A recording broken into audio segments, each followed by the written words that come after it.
Welcome to the Proctor Report. Colony, if you want a whale, America recently underwent the worst natural disaster since Katrina, the 2012 presidential race. Now, in the great spirit of democracy brought about by my Puritan counterparts, the common people had to vote between a heretic and a heretic. Now, a while back, Mitt Romney made a poorly thought out comment suggesting that 47% of Americans don't pay their taxes. Now, he's taken a lot of criticism for this comment, but Colony, he ought to know. After all, he's probably one of them. While it may be true that these people pay state, local, sales, and excise taxes, they still aren't contributing because only federal taxes go to support the church. What's that, Jim? Oh, I'm being told we don't do that. Okay, then I'll get back to you. I mean, he couldn't have just made that big of a gaffe, right? He also knows where women stand in society. How did he describe it? Oh, I remember now. He used the phrase, bindles full of women. Thank goodness he rephrased his views later on, letting the public know that he believes women must go home during the day to take care of the house and the children. Obama has had to deal with some rough waters too. Since taking office, there have been countless charges that he is indeed a Muslim. My question, does it matter? He's not a Puritan after all, so he's already doomed to eternal suffering in purgatory. Obama won the 2012 presidential election very recently, largely by winning everybody but the white males demographic. Moreover, apparently, when you question the contribution of 47% of the population, you really aggravate 47% of the population. Now, as you know, Hurricane Sandy recently struck the East Coast, and the country's been through mass destruction this week, with more than 90 people killed in 10 states across the East Coast. This killer storm is the wrath of God, angered by the present-day humans. Forgive me, a society nowadays is as soft as a bruised peach. But the truth is, these humans are as lazy as cows, self-centered like the sun, and are no different than a sloth in gluttony. Now, my town would have never reacted the way the U.S. did. We would have known that this was God cleansing the society from witches, leading us to begin a witch hunt, turning the town into a bloody graveyard. Now, while many people are without basic necessities, the most important impact of the hurricane is the trigger reaction, of course. Why is everyone in such a panic about the hurricane? Thank God Lindsay Lohan is strong enough not to panic. I was really afraid she'd start getting anxieties after all those drugs she's been taking. Now, of course, the famous stars of the Jersey Shore are tweeting about their beloved town. And with the show mercifully ending after this season, I believe Hurricane Sandy has officially put an end to it. See, it was sent from God. But no worries, JWoww was reassuring when she tweeted, "Jersey, stay strong, we got this. Play in the puddles afterwards like we did as kids." Inspiring. Now, of course, one of those puddles is the city of Manhattan. But the point remains. The last of our great treats is courtesy of Arian Foster. I wonder what fish think about hurricanes. Fish can't think, Arian. Only humans have that gift of God. Now, with all of these major events occurring, we cannot forget about the very important Halloween, a day that permits us to sin, allows our children to gorge on fattening treats, and makes every woman seem to believe that it is a smart idea to wear almost nothing on a frigid night. The brains of celebrities everywhere are being demolished. They drink for pleasure, they spend considerable amounts of money on pieces of fabric that barely cover them. The famous rapper, Chris Brown, who is notoriously known for beating his ex Rihanna, decided to be a terrorist for his Halloween costume. He was spotted at several parties, but his main appearance is at, guess whose? Rihanna's. Brown, who posted several photos on Instagram, let it be known that ain't nobody messing with my clique. I guess if you ain't with it, you will be obliterated by his plastic AK-47. And on that note, don't go anywhere. We'll be back in a moment. Have you ever wondered if your neighbor is a witch? Hey!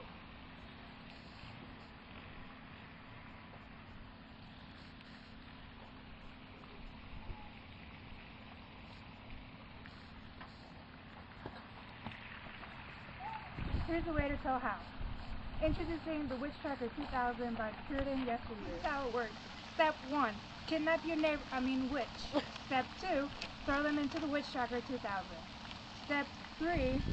If they drown, they are innocent. But if they do not drown, you burn them at the stake. The Witch Tracker can be yours for only 20,000 payments of $1. Not including shipping and handling. Puritan Yesteryear is not responsible for any deaths or injuries that might occur as a result of this product. This product is endorsed by Puritans Against Witches League, Anti-Sadist League, and the Mormon Church. Damn it, Ronnie! Welcome back. Now, Colony, I would like to address a serious issue. All across America, good Christians are having their rights infringed upon. Through the actions of President Obama, companies are required to provide contraceptive care to their employees, regardless of their company's religious affiliation. This brings us to tonight's word: infringement. You see, ladies and gentlemen, all over the country, you see people suddenly taking a much greater interest in their religious freedom. You see yard signs, bumper stickers, the lot. And these aren't in the yards of people with minority religions. No, they appear in normal Christians' yards. Now, Colony, this is extremely good that Christians are worrying about their own religious freedoms. There is obviously a religious war going on in this country, and Christians are the victims. Now, you might be saying, Proctor, over 70% of the nation is Christian, with most of the government claiming to be Christian, and the entire Supreme Court either Christian or Jewish. And you'd be right. Nevertheless, it is obvious that someone is oppressing us. And people are realizing it, folks. Great numbers of the GOP are jumping on the freedom bandwagon. They're using this to gain momentum in the so-called Bible Belt states and elsewhere. Now, when you take a look at the law, what it does is force companies to provide full health coverage to all of their employees, a great deal of whom might not be of the same faith. Sounds like it came straight out of the Old Testament, huh?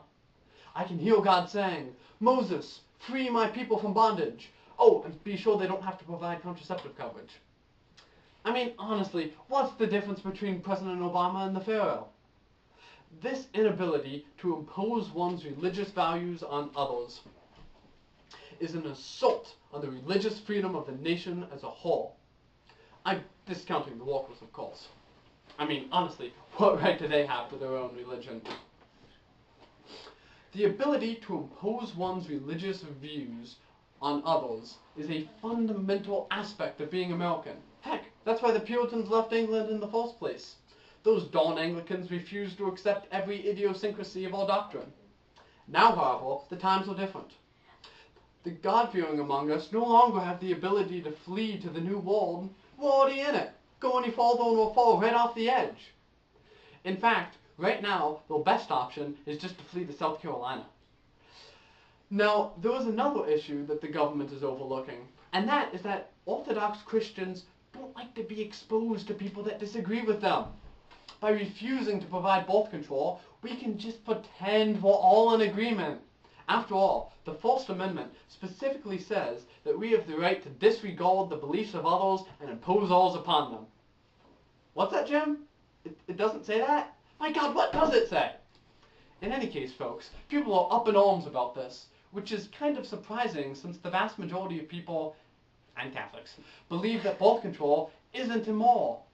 Obama's supporters say that no real rights are being violated. Furthermore, they say that not having this law would be like a witch hunt on non-religious people working at religiously affiliated businesses. I say, what's wrong with that? After all, witches can be anyone and anywhere. They also say that Orthodox Christians will just have to put up with the inconvenience of dealing with people they don't agree with. Colony, this isn't the case. Our rights are clearly being infringed by a government with basically the same beliefs as our own. This is clearly infringement, not mere inconvenience. Well, at the very least, it's a serious case of infringement. And that's the word. We'll be right back. Father?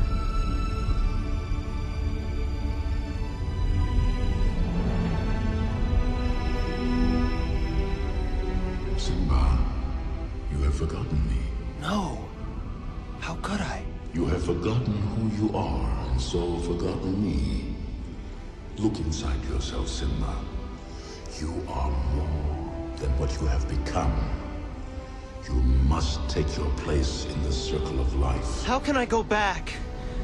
I'm not who I used to be. Remember who you are. You are my son, and the one true king. Remember who you are. Welcome back, ladies and gentlemen. My guest here tonight is the greatest golfer on the planet, Tiger Woods. Please meet you, Tiger. So, you have been the #1 golfer on the planet for longer than anyone else, right? I used to be, but not anymore right now. Getting older. Yeah. Rust. So, how many PGA tours have you won? 14. Four? Gotta win more. Oh wow, 14. So, you're sponsor of Nike? Yeah, and Gillette, Gatorade, some other stuff. My wife was sick. What's your excuse? What? You were married to a supermodel.